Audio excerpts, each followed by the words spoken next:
Delivered by His blood, I was bound by the chains of sin. I've been delivered, praise the Lord. I've been delivered, praise the Lord. I've been delivered by His blood. I was bound by the chains of sin. I've been delivered, praise the Lord. Amen. Kung pagkatawagon na isa kaigsuna mo, dating natagaw dari sa Davao, palahubo, grabe kaguba yung kinabuhi, pero grabe ang Ginoo mo bago kinabuhi. Kung kitawagan si Brother Kaloy. Amen. Mayong hapon sa tanan. Usa ka dako kayong pagpasalamat sa Ginoong ang kinabuhi nabutang ngayon sa iyang sabakan.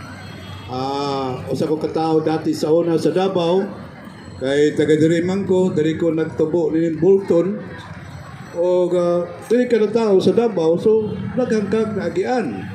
So ang kinabuhi gusto gid ko niini dili magbuot ang ako mga ginikanan kay gusto kong mga butang na diin buhaton usab sa makong mga barkada. Naitabo ni siya sa unang panahon, nag-edad pa kong 17 anyos. Sugapa na ko sa presyo. O mahimong matarong ang akong kinabuhi, matulid kini siya. Mahimong buutan ko, nagtrabaho kong Alcantara Plywood. Pag-abot sa Alcantara Plywood, kadun na may kwarta, nisamot hinuon na puno sa bisyo. So niabot ang panahon nga sa akong kinabuhi, sa akong sarili, nahimo kong galbo nga tao, dalo ko nga tao. Ang akong mga igsoon, lalaki, 5 kabuok na sila kalalaki, akong mga manghod, o ako ang nag-una sa bisyo. O niabot ang panahon, ang resulta, ang akong manghod na plik diri sa Davao. Grabe ang nagyan nga kinabuhi. Gibunalan og pala ang akong pagumangko nga nagtulog, gibunalan sa ulo. Gusto mo worst istorya nga mga kaagi nga pinaka-worst. Pero ang Ginoo nagtabang gihapon sa amoa. Hallelujah. Mao na naami dinhi sa inyo para makalilit mo ug sa inyong mga problema kinabuhi. Kay Ginoo mo tabang sa atoa. Niabot ang panahon na kurintihan ko sa Alcantara.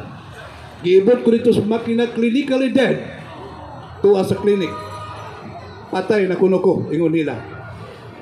Nahinumduman ako kung tuwigan 1984. Salamat na lang kutog ang akong kinabuhi dito. Dahil akong nahibaluan na 25 years old pa ko, patay na ko daan. Kaya kibalo ko sa akong kinabuhi. Niabot ang panahon, nagdagan na mga katuwigan diri sa Davao. Sutian taga, ang Diyos nagbahagid sa tao. Dito ko nakita ang akong barkada na magdala-dalag sa Muray. Matagbuntag, maghermentado na siya. Apan usa ka adlaw ni anak nagunit nag-Bible. Nangutana ko siya kung saan itabo siya, manunana siya. Tungod sa Ginoo, doon na sa relasyon niya. Naundang yung bisyo kabuang, o natakdan ko. Salamat kay sa Ginoo. O gan Diyos nagbahal sa ato ang tanan.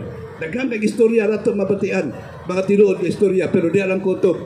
Kaya doon na magwari sa mensahe sa Ginoo. Paminawa mahal kay mos Ginoo. Hallelujah.